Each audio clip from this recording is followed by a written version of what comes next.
lakini zinapeperuka. Amuko presse. Elewa kama shetani anaelewa katika tumbo yake patatoka watu wa nyota kuu.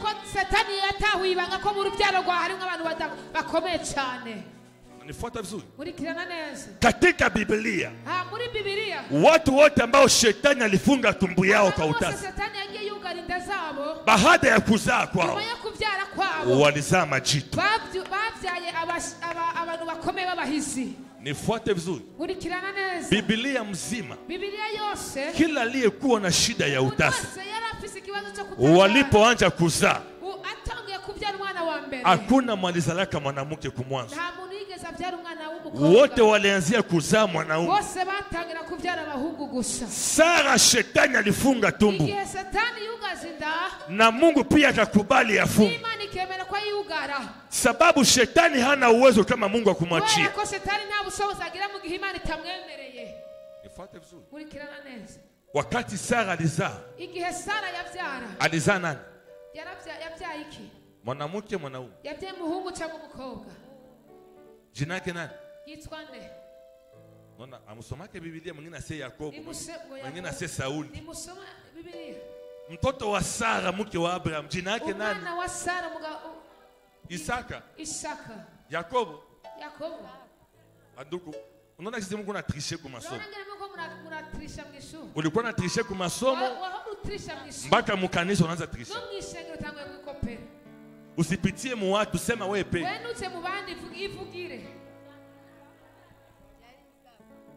Chunga nitachagule mtu mmoja. Mtoto wa Abrahamu na Sara wa kwanza aliitwa nani? Dada sema. Ni nani? Wewe. Wewe pa. Pembenya ule kiana. Usiogope. Mtoto wa Sara alikuwa nani? Isaka. Hayuko Yakobo. Mumupigie mkono, anaweza masomo. Basi mtu hamsomee Biblia. Mwingine asema mtoto wa Sara jina yake Yobu. Ukuna soma maandiko. Katika Biblia kuna mwingine tasa akazaa mtoto. Mwanamke wa Manoashi akazaa mtoto. Alizaa mtoto jina yake nani? Nani? Mwimbaji. Mwanamke wa Manoashi alizalaka mtoto jina yake nani? Anatafuta Trisha ntalomba jiu. Aseme Isaya. Samsoni. Ba mamanjo walijua hapa. Unaona? Mwingine tasa Biblia alikuwa akipanda kanisani kila siku analia. Akakutana na kuhani Eli. Eli akamwambia usilie, sababu Mungu amesikia maombi yako. Jina yake ilikuwa Ana. Akazaa pia mtoto.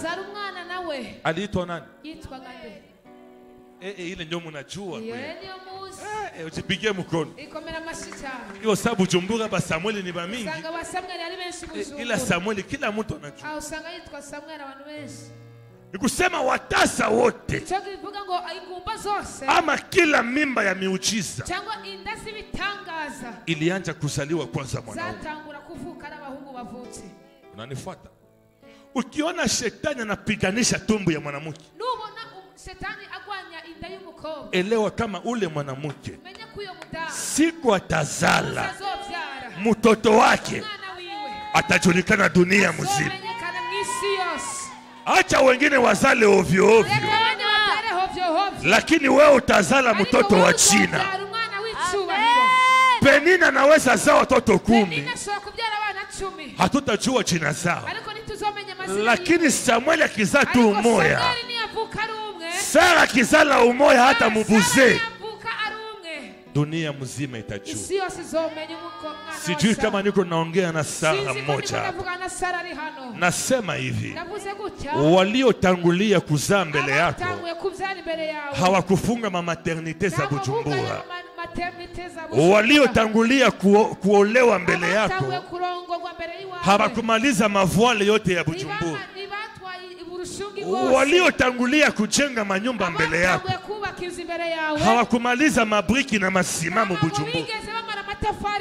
Waliotangulia kusafiri mbele yako balingia muanvyo bakaacha ile kiti ya anvyo pale pale.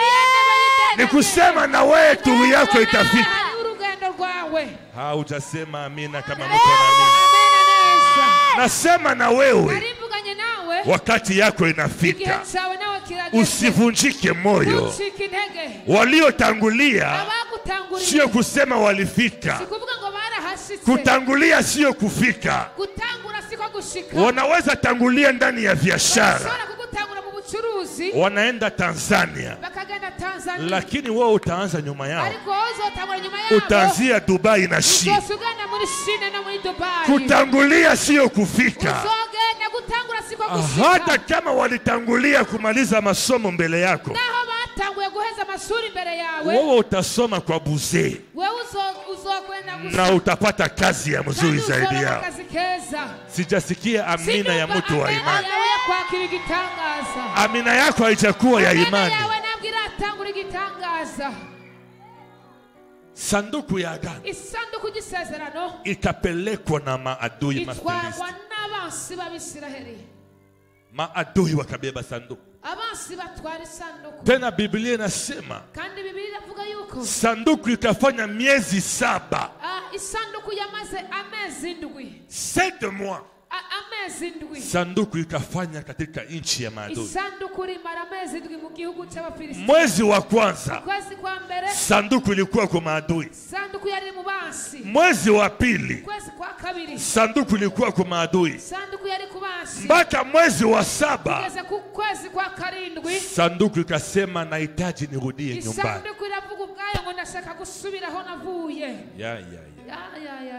Namuona Mungu alipoanza kuumba, alitumika siku ya kwanza hadi siku ya 6. Kwa siku ya 7 akasema hacha nipumzike. Ni kusema hivi, alama ya siku ya 7 ama ya mwezi wa 7 ni alama ambaye Mungu anakamata decision ya kupumuzisha watu. Ni kusema ile mateso uliokuwa nayo imeisha kawia muda mrefu. Siku ya leo Mungu ataenda kukutia katika repo ya ile mateso. Mungu atakutia katika kupumuzika ya ile utasa, ile zarau ya celibatere. Hii siku ya leo Yesu ataenda kukupumuzisha nao. Amina yako haijapokea kupumuzika. Natangaza juu ya kanisa hii, mahali popote uliteseka, Mungu akupumuzishe. Fie wangu tu Odete njoo wananielewa, bengine wote hawayaelewa. Bengine wote hawayaelewa. Abandi bose ni batahura. Hamunyanielewa. Nilikwambia kwa siri za kiroho. Ukiona mkozi w'Imana anatangaza kitu juu yako, kuwa wa kwanza ili uichukue useme hii ni yangu. Kamata sadaka inayoitwa mbegu, kuja upande, na hapo hiyo neno inavaa mwili kwako. Jo siri ya mahubiri. Unanifuata vizuri? Unanifuata? Jana nilikuwa nasema hivi, sanduku ya agano katika maisha ya Israeli ilikuwa uwepo ya Mungu katikati ya Israeli. Yani sanduku ya agano ilikuwa picha ya Mungu ndani ya Israeli. Sababu gani Mungu alifanya sanduku ya agano? Sababu wanadamu zamani walizoea kuabudu miungu zinazoonekana. Walikuwa naabudu mamiti makubwa, walijichorea masanamu, wengine waliabudu mangombe, mambuzi. Yani mwanadamu alipenda aone Mungu anaonekana kwa macho. Sasa Mungu pia akaona akiendelea kuongea na Israeli pasipo kukue alama inayomuonesha kama iko, wanaweza changanikiwa, sababu imani yao ilikuwa kingali chini. Ndiyo maana Mungu akaambia Aruni watengeneze sanduku. Katika sanduku ya agano walitia ndani sheria ya Musa, walitia ndani fimbo ya Aruni, na wakatia mana ama ile mkate walikula ndani ya jangwa. Nifuate vizuri. Yani sanduku ya agano ilikuwa nakuwa wakiona katika Israeli, wanaona picha ya uwepo wa Mungu. Ndiyo maana Israeli nguvu yao kuanzia hiyo siku ikakuwa sanduku ya agano. Tafula ushuhuda yao. Watu wakavunjika moyo na kanisa na hawakuonekana kuya tena.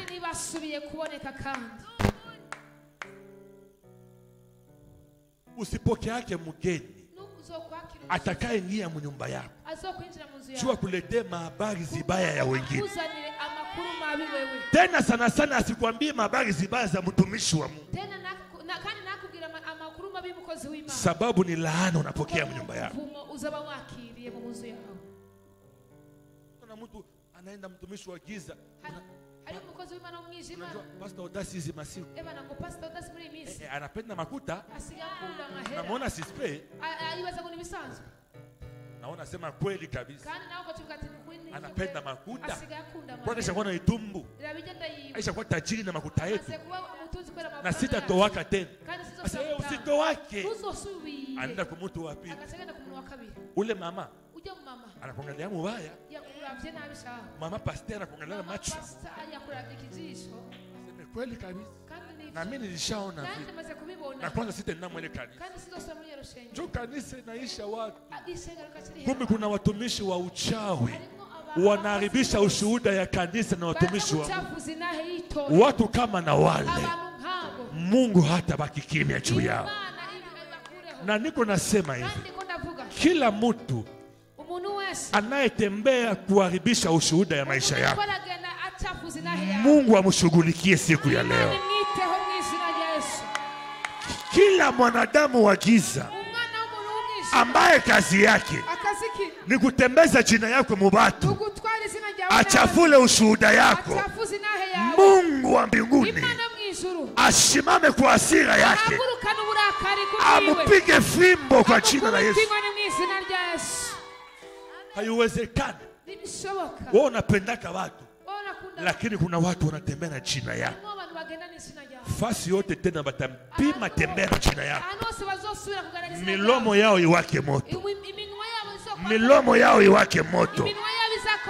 Hemoroide Mungu awapatie kwa jina la Yesu. Ukipata watu ambao shetani aliita mkazi ya Mungu, utalia, sababu kazi yao ni hukumu. Na hangalisho sana na mtu anayependa jifanye mtakatifu, yeye ndio mchafu wa sana kwa sisi. Angalisho sana na mtu anayependa jifanye mwema, yeye ndio munafiki wa kwanza. Anapenda jifanye mwema sana. Elewa kama ule ni mtu mubaya na picha sura yake. Sijui kama unanifuata. Sisi kule kuranyumva. Anapenda jifanye mtakatifu sana. Anapenda kuigira umwera sana. Kushinda hata Roho Mtakatifu. Kuranza na mwemu yeye. Kumbe ndio mwenye dhambi wa siri sana. Umunyabyaha wibangurangisha abantu. Kuna siku Mungu ataweka dhambi zako za siri. Imani izoweka ishira amabanga yawe hanze. Kuna watu wengine. Hariho abandi bantu. Wanadamu waliwaita mkazi ya Mungu. Abana abantu babahamagaye mu murimo. Njoo watu gani wale? Utaona mkanisa kuna mama ama kuna baba anapendeka vitu vya Mungu ama tu ana pesa yake mara moja mkanisa wanamupatia titi anakuwa president wa bapapa na hana ile wito, lakini sababu alimwona na pesa wanampatia titi. Nanifuata? Ile ni mwanadamu aliita mwanadamu. Na mwanadamu akiita mwingine mwanadamu mundumu binaishaka mubaya, sababu ule mtu hana wito, hataweza pigana vita vya ile pasi. Ndio natia mtu anakuwa president wa papa kwa miezi miwili binamshinda, anadepose sababu haiko wito wake. Ni nyinyi mulimufanya. Nifuata. Sana sana makomunote za mingi za kiporo. Banaona tu mtu anapenda kuomba, banamuombea na kuwa pasteur. Njoo maana ule mtu kazi ya bupasteur hata biweza, bakimusema mubaya na biacha, sababu hataweza pigana vita ya bupasteur na kupawa wito ya bupasteur. Kwa siri yako hakuna kazi ya nguvu kama kazi ya bupasteur. Tunasemewaka sana, ukikuwa tu mchakazi vita ya kwanza ni kusemewa vibaya na wale watu uliombea. Inaumaka sana. Mtu analeta lukichwa lwake, alikuwa na magonjwa kujikolea mkitanda, unamwombea Mungu na lukichwa lwa kabambi, mikoyo inaisha, kisha kesho ule mtu anaanza kuongea vibaya. Inaumiza. Mtu ambao ulifundisha neno ya Mungu, ukamubatiza, ukamufanya, ukamwombea butumishi, ule mtu kesho ashimame akupige vita mkanisa. Ni nyota zinaanza rudia, ni maahadi za Mungu zinaanza vaa mwili. Anza ongea na ile bahasha yako, sema wewe sadaka yangu na kutoa leo kama vile agano ya kuvaa maahadi za Mungu. Kama ni utasa, anza ambia utasa wako kupitia hii sadaka ya madhabahu hii, unikome kwa njia leo. Kama ni safari ya ndoa, haijalishi ni shida gani, anza sema maneno juu ya ile bahasha. Anza transfere magumu yako kwa ile sadaka. Anza transfere magumu kwa ile sadaka. Yale ambao na lazima Mungu afanye, Mungu wa gharama ya mafuta yake aanze kuifanya kwako. Aanze kuifanya kwako kwa jina la utakia unetia madhabahuni. Kuna watu wataanza funguliwa na mapepo. Tia ile bahasha madhabahuni hapa. Tia chini madhabahuni, kisha ubakie tu pale. Tia tu ubakie pale. Niachilie sasa neema ya Mungu kwenu. Tia kwenye madhabahu. Inua mkono yako juu. Wewe ambao uko pale mbele, wewe mlikamata bahasha, inusa mkono juu. Niachilie sasa neema ya Mungu kwako. Niachilie neema ya Mungu kwako. Kama ni mapepo zitakuachilia. Mama, pana mtoto wako akusaidie, sababu kuna nguvu za Mungu zitatembea. Patia watu walioikawa ukusaidie. Sababu vivimba vya mtumbu yako vitapasuka sasa. Ibibyimba bigomba bipasuke. Vitapasuka sasa. Ibibyimba birapasuka. Inua mkono yako juu. Zamura ibiganza byao. Nataka nikuombee Mungu. Ndashaka nagusengere. Niachilie neema ya Mungu kwako. Ubuntu bwa Imana kuri wewe. Protokoli, angalia vizuri watu walio mbele. Abandi muhaguruke. Sababu watu watapokea nguvu ya Mungu. Sengera muhaguruke mwakire namwe mubande. Walio hapa mbele nyo nasema. Abari ngaha mugiye mwakire. Muangalie vizuri. Murabe neza. Kwa uwezo wa jina la Yesu. Usobozi bw'izina rya Yesu. Nimeomba. Ndasenze. Mungu uliyetuita kwa kazi yako. Imana ukorera mu gigongo cyawe. Maagano ya mitume na manabii. Mungu wa Odasi na wa Kristo. Mungu wa kanisa Charama. Niko na amuru. Mikosi yote. Balaa zote. Ushawi wote.